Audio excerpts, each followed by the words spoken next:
Hi, my name is Willa Sipple. And I'm Serafina Foreman, and this is Tell It Like It Is.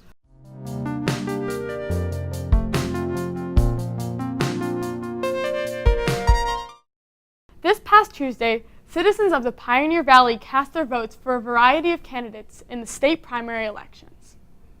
Primary elections determine which candidates will be on the ballot in November and are often looked at as indicators of political shifts in the state and national level.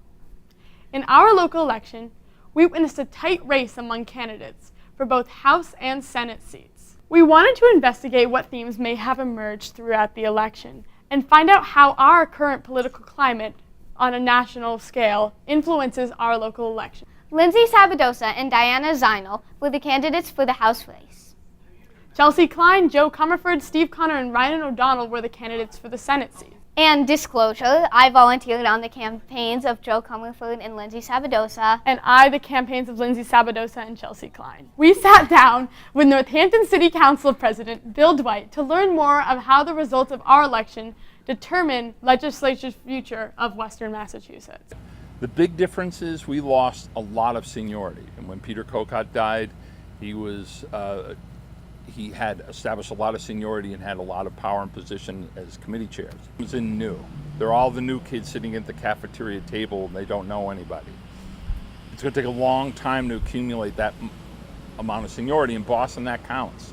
In order to get any position of power, to get a chairmanship, to have any influence, you actually have to be there for a while or at least build coalitions. To get a sentence of the work done on the ground for the candidates, we went to the polls to talk to some of the volunteers. I support Diana Zinal, first of all, because she's my wife, and I think she's the best candidate for the job. She's been doing the job for 16 years, working for Peter Kokot. I'm a huge advocate for her because I believe in her platform.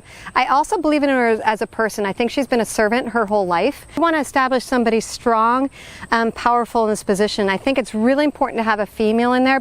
It's so important to vote because if you don't vote, you don't count. And so let's say you have a town of 1,000 people, which I'm in. If you only have 200 people that vote, that candidate could care less and will never show up to your town. I was really impressed with what Joe had to say. I was impressed with the way she said it. I was impressed with the way she thought about what she was saying before she said it, with the seriousness with which she answered the questions and the thoughtfulness and with her ideas. A lot of the candidates have similar platforms, but I feel like we need candidates who will be able to convince their legislative colleagues and really move forward, will be aggressive about a progressive platform. I'm voting for Steve Connor because I believe he's going to help the disadvantaged, the veterans, the homeless. To look at how these primaries will affect the nation's politics on a greater scale, we sat down with Howard Gold, professor of political science at Smith College. How did the 2016 presidential election influence what happened here locally? Well, as I think people are generally pissed off. This is not a local phenomenon. This is a national phenomenon. You see more people motivated to vote, more people following politics nowadays. Women are dramatically underrepresented in legislatures, in Congress, in the House, and the Senate.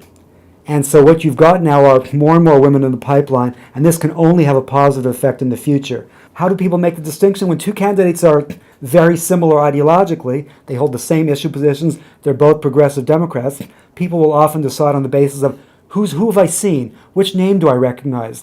And that's why organization is so important. The election took place on Tuesday, and our community elected Lindsay Sabadosa to the Massachusetts House of Representatives and Joe Comerford to the Senate. Be sure to stay tuned for more information regarding the two candidates moving forward.